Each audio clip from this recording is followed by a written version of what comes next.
Hi friends, आप सभी का स्वागत है आपके अपने यूट्यूब चैनल आशीष स्टडी पॉइंट पर। आज हम यहाँ पर बात करने जा रहे हैं आर्टिकल 15 की, और साथ में हम पढ़ेंगे कुछ यहाँ पे इसके रिलेटेड इम्पोर्टेंट केसेस, जैसे आपका चंपकम दोरई राजन वर्सेस मद्रास राज्य केस। इसके बाद हम पढ़ेंगे यहाँ पर प्रथम संविधान संशोधन अधिनियम कि आखिरकार संविधान में ऐसा कौन सा पहला संशोधन था जिसकी ज़रूरत आन पड़ी। फिर हम यहाँ पर देखेंगे एम.आर. बालाजी वर्सेस मैसूर राज्य केस, और फिर हम देखेंगे यहाँ पर इंदिरा साहनी वर्सेस केंद्र सरकार। हालांकि आपका जो इंदिरा साहनी केस है ये मंडल कमीशन के रिलेटेड काफ़ी इम्पॉर्टेंट है, पर हम इसके जो यहाँ पे इससे रिलेटेड जो यहाँ पे आर्टिकल 15 में जो बात की गई है हम यहाँ पर इसकी स्टडी करेंगे। तो हम यहाँ पर आर्टिकल 15 की बात करें तो एक होता क्या है, धर्म, मूल, वंश, जाति, लिंग और जन्म स्थान, आपके जो यहाँ पे 5 पार्ट आ रहे हैं, धर्म, मूल, वंश, लिंग और जन्म स्थान के आधार पर ये विभेद का प्रतिषेध करता है। तो आइए यहाँ पर हम देखते हैं आपका जो आर्टिकल 15 का क्लॉज 1 है।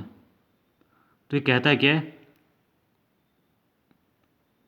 राज्य किसी नागरिक के विरुद्ध केवल धर्म, मूल वंश, जाति, लिंग या जन्म स्थान को लेकर विभेद नहीं करेगा। इसको लेकर क्या विभेद नहीं करेगा। तो यहाँ पर जब हम बात करते हैं, यहाँ पे आपके 2 इम्पॉर्टेंट पार्ट आते हैं। पहला आपका क्या आ गया, जो आपका है केवल। तो केवल शब्द क्या है कि राज्य क्या कर सकता है, इन जो 5 हैं, 5 कौन कौन से, धर्म, दूसरा आपका मूल वंश, तीसरा जाति, चौथा लिंग और 5वां जन्म स्थान, इनको छोड़कर अन्य कारणों से विभेद कर सकता है। केवल और विभेद, केवल का अर्थ क्या है, सिर्फ इन चीज़ों को छोड़कर इन चीज़ों में विभेद नहीं करेगा। विभेद का अर्थ होता क्या है भाई, क्या पक्षपात, अर्थात किसी एक को दूसरे के कंपेयर आप ज़्यादा काउंट कर दोगे। अगर आप धर्म के आधार पर काउंट कर रहे हो, इस तरीके से ये क्या विभेद वर्ड यहाँ पे यूज होगा। तो राज्य क्या कर सकता है, इन 5 आधारों को छोड़कर अन्य आधार पर विभेद कर सकता है। देखिए, अगर किसी राज्य ने कोई एग्ज़ाम कंडक्ट कराया और सपोज यहाँ पे 2 लड़के हैं, एक ए और बी। अब बी के मार्क्स कम है, ए के ज़्यादा हैं, तो यहाँ पर बी ये नहीं कहेगा कि यहाँ पर क्या आर्टिकल जो 15 है उसका पालन नहीं हो रहा है। भाई इन 5 चीज़ को छोड़कर राज्य क्या अन्य आधार पर विभेद कर सकता है। तो यहाँ पे क्या जो यहाँ पे प्रायिकता दी गई है, तो जिसके ज़्यादा मार्क्स आते हैं तो उसको एग्ज़ाम में वो पास है या फिर उसे क्या वो जॉब मिल जाती है। तो यहाँ पर इन 5 चीज़ों को छोड़कर विभेद हो सकता है, पर आप किसी के धर्म, मूल वंश, जाति, लिंग या जन्म स्थान को लेकर विभेद नहीं कर सकते। सेकंड आपका आता क्या है, आर्टिकल 15 का क्लॉज 2।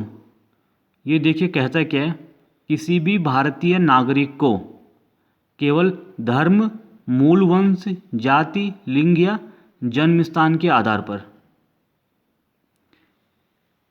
दुकानों, सार्वजनिक भोजनालयों, होटलों और सार्वजनिक मनोरंजन के स्थानों में प्रवेश तथा पूर्णता व अंशतः राज्य निधि से पोषित या साधारण जनता के प्रयोग के लिए समर्पित कुओं, स्नान घाटों, तालाबों, सड़कों और पब्लिक रिसोर्ट में जाने से नहीं रोका जा सकता। तो यहाँ पे है क्या, एक तो यहाँ पे जो आपके क्या आर्टिकल 15 का क्लॉज 1 था, यहाँ पे उन्हीं क्या जो पॉइंट थे, धर्म, मूल वंश, जाति, लिंग या जन्म स्थान, उन्हीं को लेकर यहाँ पे बात की गई है। दूसरा ये आपका आर्टिकल 15(2) जो है ये सिर्फ भारतीय नागरिकों को प्रदान है। ये क्या विदेशी नागरिकों को नहीं है, स्पष्ट लिखा गया है। आर्टिकल 15 का क्लॉज 2 आप देख लीजिए, किसी भी भारतीय नागरिक को। अब दूसरा क्या है कि इन चीज़ों के आधार पर विभेद नहीं किया जा सकता है, लेकिन अन्य चीज़ों के आधार पर विभेद किया जा सकता है। तो यहाँ पे पहले किसकी बात आ रही है, जिसके आधार पर विभेद नहीं किया जाएगा। भाई आप किसी को क्या, अगर आप किसी की दुकान में जा रहे हो तो वहाँ पर क्या, अगर आपकी जाति पूछ के अगर आपको एंटर या करने दिया जाता है, नहीं करने दिया जाता है, तो यहाँ पर क्या, ये यहाँ पे आर्टिकल 15 का उल्लंघन हो रहा है। फिर यहाँ पे जो मेन आता है, पूर्णता व अंशतः राज्य निधि से पोषित। कहीं पे अगर आपका क्या गवर्नमेंट का अगर पैसा लगा हुआ है तो वहाँ पे क्या आपको जाने नहीं दिया जा रहा है, तो वहाँ पे आर्टिकल 15 का उल्लंघन हो रहा है।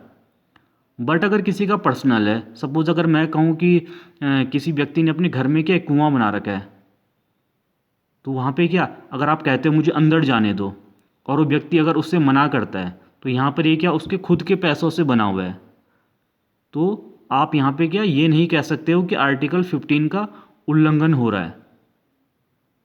ये इसमें मेन है कि जहाँ पे राज्य निधि द्वारा पोषित या पूर्णतः अंशतः में भी हो सकता है क्या सरकार ने 50% पैसा दिया हो, या हो सकता है सरकार ने क्या 100% पैसा दे दिया हो, तो वहाँ पे अगर आपको जाने से रोकते हैं तो वहाँ पे क्या आर्टिकल 15 का उल्लंघन है। परंतु अगर किसी का व्यक्तिगत है, उस केस में क्या होगा, आर्टिकल 15 आपका उसका उल्लंघन नहीं होगा।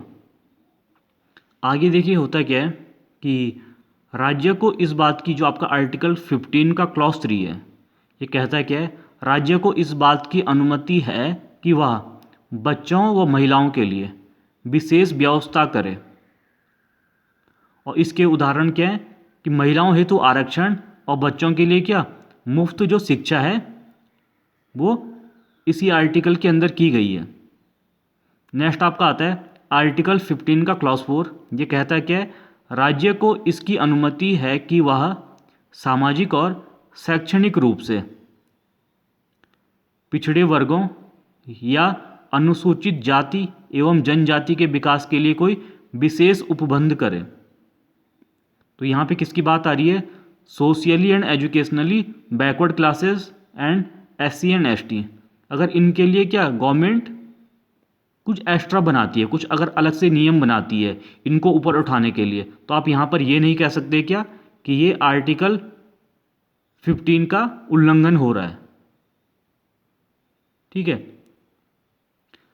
अभी हम यहाँ पर केस स्टडी करेंगे। जो आपका पहला केस था चंपकम दोरई राजन वर्सेस मद्रास राज्य केस। चंपकम दोरई राजन वर्सेस मद्रास राज्य केस। तो देखिए इसमें था क्या, जो आपकी चंपकम दोरई राजन थी ये क्या थी, एक ब्राह्मण महिला थी और इनको चाहिए क्या था, इनको मेडिकल कॉलेज में एडमिशन लेना था।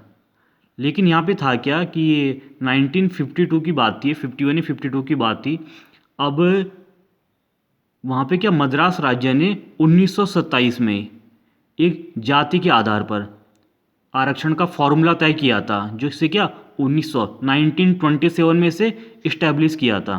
तो देखिए था किस तरीके से, जो राज्य की 14 सीटें थी, ठीक है, 14 सीटों को कुछ इस तरीके से बांटा गया था। जो 6 सीट थी ये थी गैर ब्राह्मण को, जो 2 सीट थी वो थी पिछड़े हिंदुओं को, 2 सीट थी ब्राह्मणों को, 2 अनुसूचित जाति, 1 मुस्लिम और 1 सीट थी ईसाई को। तो टोटल इस तरीके से आपका 14 सीटों का विभाजन किया गया था। अब जो ये चंपकम दोरई राजन थी ये क्या एडमिशन लेने जाती है, पर वहाँ पे क्या हो गया था, उन्होंने इस आधार पर ना बोल दिया कि आपकी कोटे की जो सीटें थी ये क्या फुल हो गई हैं। तो भाई उन्होंने क्या कहा कि जो ये फॉर्मूला था ये 1927 में बनाया गया था, जब क्या भारतीय संविधान नहीं था, और इस समय क्या भारत का जो संविधान वो लागू हो गया था।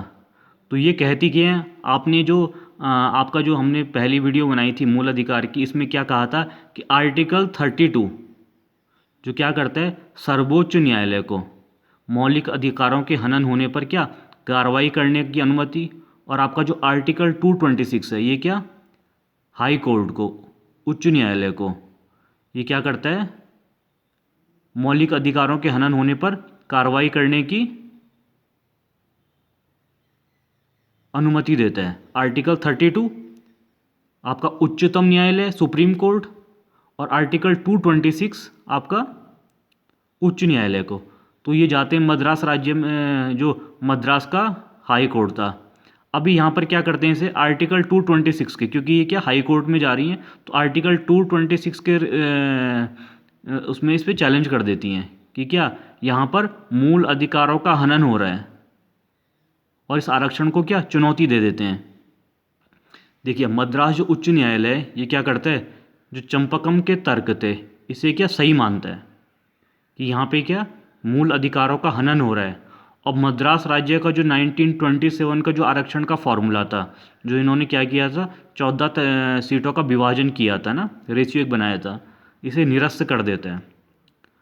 आगे क्या आपको पता है कि क्या हम लोग जब हाई कोर्ट जाते हैं, हाई कोर्ट से हम बाई चांस अगर ऑर्डर नहीं जीतते हैं तो हम उसे क्या कर सकते हैं, सुप्रीम कोर्ट में चैलेंज कर सकते हैं। तो जो मद्रास सरकार थी इन्होंने क्या इस जो मद्रास उच्च न्यायालय का जो निर्णय था इसे सुप्रीम कोर्ट में चैलेंज कर दिया। अब उन्होंने यहाँ पर अपना तर्क क्या रखा कि जो नीति निर्देशक तत्व थे उसके अंतर्गत जो आपका अनुच्छेद 46 है ये कहता है अनुसूचित जाति, जनजाति और समाज के कमजोर वर्ग के शैक्षणिक व आर्थिक हितों को प्रोत्साहन हेतु राज्यों को निर्देश दिए गए हैं। ठीक है, तो उन्होंने क्या इस आधार पर ही आरक्षण का फॉर्मूला तय किया है। और साथ में जो आपका आर्टिकल 37 है इसके अनुसार क्या है, नीति निर्देशक तत्व शासन की मूलभूत आवश्यकताएं।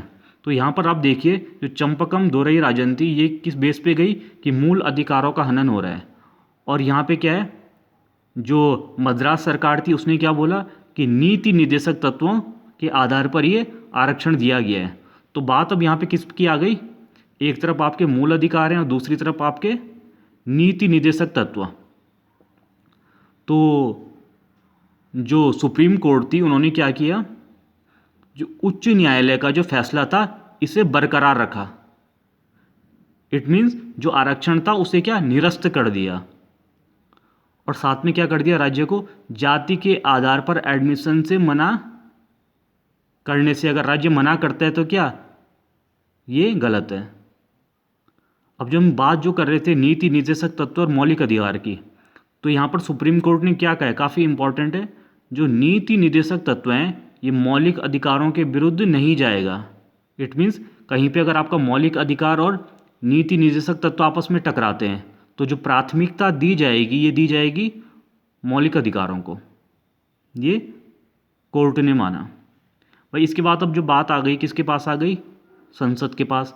उन्हें क्या ये लगा कि काफ़ी सारे हमारे देश में इस तरीके के जातियां हैं या इस तरीके की क्या एक क्लासेस बनी हुई हैं जो क्या काफ़ी बैकवर्ड है, जिन्हें जो पूर्व में उनका जो विकास था उस तरीके से नहीं हो पाया है। तो इसके लिए यहाँ पे पंडित जवाहरलाल नेहरू यहाँ संसद में प्रस्ताव लेके आए थे, जिसकी जो काफ़ी पैरवी की थी या उसका सपोर्ट किया था, ये किया था डॉक्टर भीमराव अम्बेडकर ने।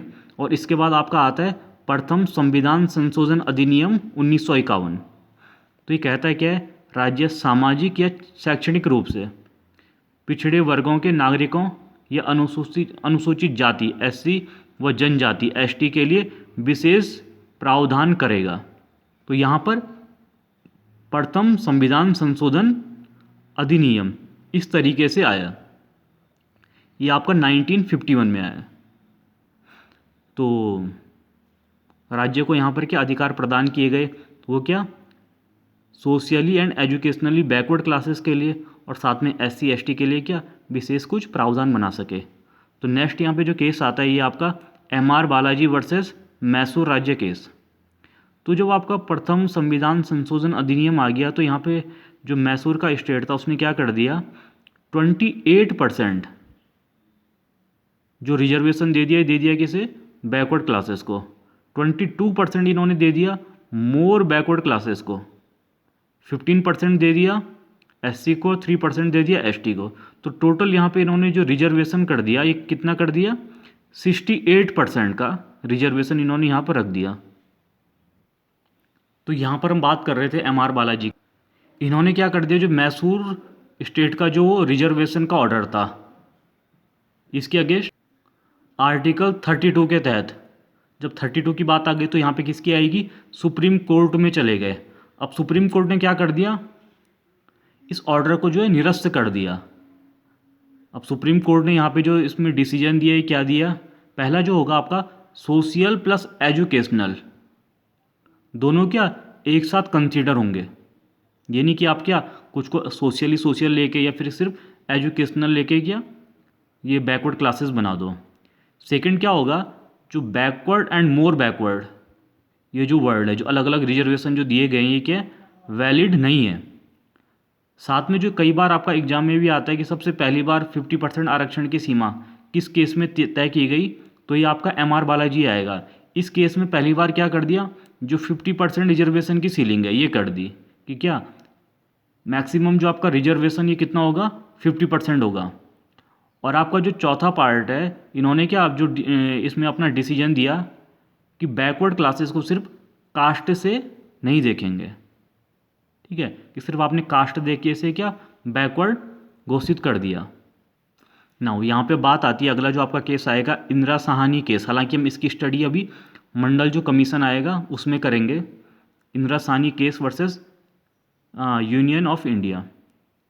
तो यहाँ पे क्या हो गया, जो MR बालाजी के जो ऑर्डर थे ये इसमें केस में पलट दिए गए और यहाँ पे क्या कर दिया, जो कास्ट को कंसीडर करके बैकवर्ड क्लासेस डिफाइन कर सकते हैं। साथ में क्या जो बैकवर्ड और मोर बैकवर्ड था उसे क्या सही माना गया, ठीक है। तो ये इंदिरा साहनी केस में इन डिसीजन को जो पलट दिया गया। आगे आपका आता है आर्टिकल 15 का क्लॉज 5। ये कहता है क्या है, जो इस अनुच्छेद क्या करता है, जो निजी तौर पर संचालित और राज्य द्वारा सहायता प्राप्त और गैर सहायता प्राप्त शैक्षिक संस्थानों में प्रवेश के संदर्भ में अधिकार देता है। इससे सिर्फ क्या जो अल्पसंख्यक संस्थान हैं जैसे आपके मदरसे हैं तो इनको छूट दी गई है। तो हो क्या रहा था कि जो आपके भाई ये आपका जो आर्टिकल 15 का क्लॉज 5 है सीधी सीधी क्या है, जो आपके अनएडेड कॉलेज हैं, ठीक है, तो उनको भी क्या उनमें आरक्षण लागू करने के लिए इसे लेके आए। और ये कहाँ से जोड़ा गया, जो आपका 93 कॉन्स्टिट्यूशन अमेंडमेंट था, एक्ट था 2005 में, इसके बेस पे क्या इसे ऐड किया गया। और इसके लिए आपकी जो काफ़ी इंपॉर्टेंट केस है ये क्या है, PA इनामदार केस। तो हम इस तरीके से यहाँ पे क्या पॉलिटी का जो पोर्शन है धीरे धीरे से कवर करते रहेंगे। आप इसके नोट्स बना सकते हैं और साथ में अगर आपको कोई भी इसमें कन्फ्यूजन हो तो आप क्या कमेंट बॉक्स में कमेंट कर सकते हैं। तो हमारे चैनल को आप लाइक और शेयर ज़रूर कीजिए। Thank you.